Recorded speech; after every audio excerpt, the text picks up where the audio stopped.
What's going on, everybody? Rob here, aka Trev2323. You see those? Those are DIY solar panels. 1, 2, 3 strings of solar panels that I have coming in. It's about 2100 watts. Check this out.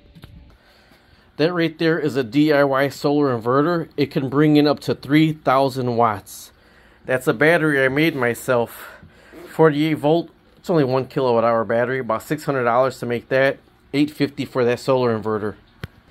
Those panels I brought brand new, $400, 400 watts, $100, 100 watts per panel.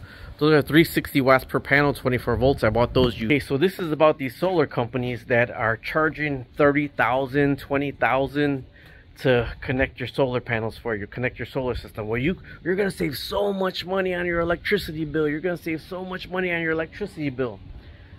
There's a power grid right there. So they say, well, we're gonna put a meter on your solar panels that are going to be on top of your house. We're going to put a meter so you can send power back to that grid, and then you're going to get paid. You're not going to get paid. They're going to credit your bill if you're going to credit anywhere. Now we have the local electricity, ComEd in Indiana. They have NIPSCO, and you pay per kilowatt hour, but of course you get taxed on everything. So like distribution, just to be connected to that damn grid right there, is like $50 if you're not using anything, just to be connected, right? But then on top of that, it's like 8 cents per kilowatt hour usage, and then your kilowatt hour adds up per day and adds up per month, and that's what your bill comes out to be, right? So right now, last month, it's November 10th, November 11th, so it's chilly out here. We use gas for our heat. We got radiators, but we do have a electric heater to heat this addition, and then we got a radiator, oil-filled radiator heater upstairs for one of the bedrooms upstairs, okay? So we are using more power, but our electricity bill was $100. That's our electricity bill. So we used about $50 in electricity. $50 in electricity and $50 just to be connected to the pole. Now these people with these solar panels and selling on a solar thing are saying, well, like, you know what? But you're not going to get a bill. You're going to get a credit, and we're going to give you a tax credit and yada, yada, yada, sliced cheese, this, that, and the other. For one, I got to get my butt up here. We're in a rural city limit. I don't actually do it. My son goes up here and he mops these panels off of me because we are within the city limits, so they do get dirty. The ones on the top do get dirty more than the ones on the side. I got videos up on why they're on the side of my garage. Okay, so they do get dirty. So if they're on top of this roof, they're not getting cleaned. Now there's companies out there that will charge you to go clean your solar panels on your roof, but you're spending more money to have them to get up there to clean your solar panels on the roof. Okay, so talking with other people, they're kind of regretting it in the Midwest, and they're screwing you on the companies. I mean, so I got about $2,000 invested in my solar panels. It's DIY, it's not connected to the grid, and I could power my basement, my fish tanks, my whatever work lights in the basement, and I could probably power all my lights upstairs now. $2,000, and that's including that battery that I built myself. Now you're going to get all these solar stuff hooked up to the grid, and they're going to tell you for $20,000 more, we could give you a battery also. You know, you could buy batteries from Big Battery, and it's going to be a battery that's going to help run your system like an electric generator. But where they're getting you is it's a salesperson, a finance company, and a solar installer, and the salesperson is going to sell you on why you should get the solar panels, okay? You're going to have to finance them because they're going to run you $25,000 to $30,000, $20,000 to $30,000, and then they're going to have you sign a contract, but then they're going to pull your credit report because you're going to finance the company, and they're going to say, well, you're going to get $10,000 back, $9,000 back, this much back at the end of the year, but instead of you getting that, send it to us, and then this way it's going to keep your payments for your solar panels low, because after 1 year or 2 years it's going to go up higher. Okay, well, it's gonna be it makes no sense. You're not gonna get the money back in a tax. It's a tax credit. It's a tax credit. So when you file your taxes, if you get a tax return, you're not gonna get that credit because you're already getting money back or whatever. It's going to be a credit, so when you owe money to the government, then they're going to put that tax credit in, so you're not going to owe the tax money. But if you don't, for a couple years down the road, you're going to have that credit available to you if you're going to owe on taxes. Now, selling back to the grid, selling power to the grid right here, right? We have ComEd, our local company. Now, if we're going to go solar or use a solar provider, we got to have somebody for to provide that, like, we're collecting it to see how much we're collecting and then how much we're using and how much we're sending to the grid. And if we have over the amount of power to send to the grid, we're going to get a credit on our tax bill. But what a lot of YouTubers and DIYers are finding, we test their own stuff. We know how much money, how much electricity, how much kilowatts we're using. That box that they're putting on the house is not crediting them the proper amount of money that's going to the grid. It's saying that you're only sending this much when they're actually sending this much to the grid. Okay, so that's one thing that you're not going to be able to monitor. But for two, one lady, she's in Texas, I believe, she's getting screwed big time because they were paying 8 cents per kilowatt hour. She's paying whatever per kilowatt hour. She goes by the bills she managed. So on low season, when she didn't have to use the heater or air conditioner, her bill's $25 a month. Okay, $25 a month in low season. She don't have to use an air conditioner or her heater. Then in high season, when she got to have her air conditioner all the time in the sun or it gets cold, she got to use a heater, it's $179 a month is what her bill is. But that's not every month. That's like 2-3 months out the year. So they wooed her for her solar system, 30 grand. 30 grand, and then we're going to put this much power, you're going to rake in this much power. So the salespeople are telling you one thing compared to what the panels are going to be able to get in, okay? They're going to tell you one thing compared to what the panels are going to be able to get in.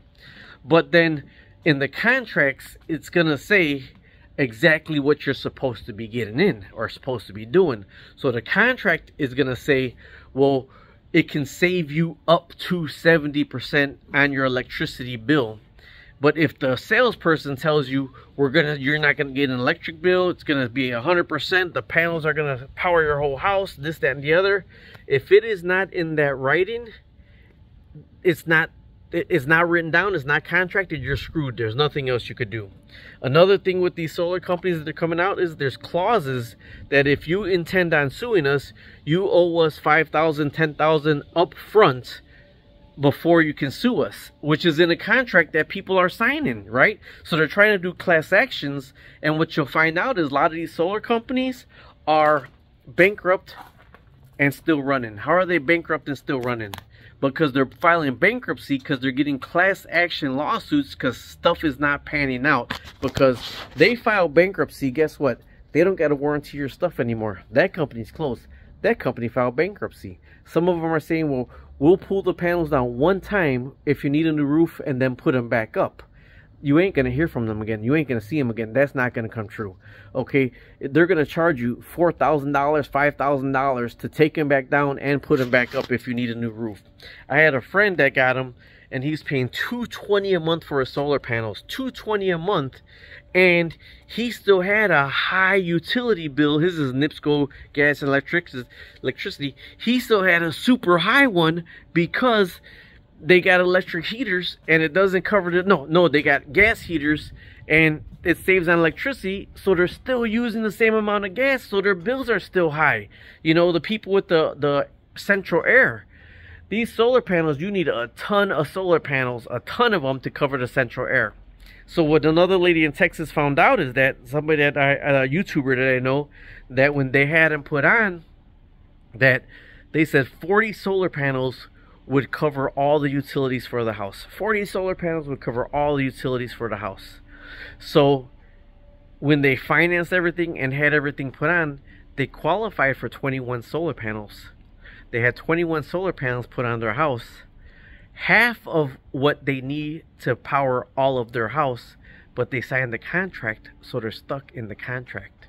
But the contract clearly says 40 solar panels would cover the electricity in the house, but we're installing 21 solar panels because that's all that we had room for. So they financed them $30,000. So the people went from paying high of $179 a month, low of $25 a month, to $300 in electricity usage, plus the $139 a month for the panels. After their first year, they went up to $200 a month. That is completely insane. Another thing is the kilowatt hours. Okay, you go at kilowatt hours. So ComEd charges me the 8 cents per kilowatt hour or whatever for the usage. So this lady was paying, say just for example, 8 cents per kilowatt hour from a local electric company. Well, when you switch over to a solar company, you got to switch over to a company that handles solar and can send it back to the grid, and they'll charge you. Now they're going to woo at you, listen to me, they're going to woo at you saying that, we're going to charge you a higher kilowatt hour rate. We're going to charge you a higher kilowatt hour rate than what you're paying, sometimes 3 times more per kilowatt hour. They wooed you by saying, but we're charging you that because that's what we're going to pay you out if you sell it back to us. If you make more electricity, we're going to sell, you could sell it back to us at this higher rate. So you think, man, I'm going to be making more money off this if they go ahead and charge me this rate. All right, you're going to have to wait 3 to 6 months before the building inspector, before everything else turns this on. So you're paying your finance fee and you're paying everything else, right? So you call the companies like, this ain't working out, I'm paying more money now, because you're paying. They're going to say, well, you got a more electricity usage. That's why you think you got these panels, but you're using more electricity. That's not the raise in cost. The raise in cost is you were paying 8 cents per kilowatt hour. Now you're paying 24 cents per kilowatt hour. That's the increase right there, right? So when they start, churning, they flip the switch and they start kicking everything on or whatever, bam, it's like, okay, I'm getting a $5 credit. I'm getting a $3 credit, but then next month I'm getting the bill again because you're charging me 24 cents per kilowatt hour instead of the 8 cents per kilowatt hour. So it's not making sense. And a lot of these companies are filing bankruptcy. I had a really close friend offer me to go, he's trying to sue them, but the company filed bankruptcy. But he wants to sue them. He says, I just want them off my roof. There was high wind. They got hail damage. Their roof's leaking. They can't get in touch with the company to take them off. So they're trying to get the class action lawsuit for that company. You know, the company already filed bankruptcy because he says, once we get our money back from these panels, you could go ahead and have these panels, take them off yourself for me, and you could keep these panels. You know, I had my son go take them off. That wouldn't be the problem. Although he's trying to hang on, he has hope. He's still paying his electric bill, his NIPSCO bill, plus $220 a month. So this other lady in Texas, she's paying $500 a month right now for her triple the utility kilowatt hour rate plus the $200 a month for the panels, and they got her for 30 years. They got my other buddy for 15 years. If you're not a DIYer to figure out how to do this yourself, man, I wouldn't even mess with that or read between the lines. Talk to you later. Subscribe, like, and share.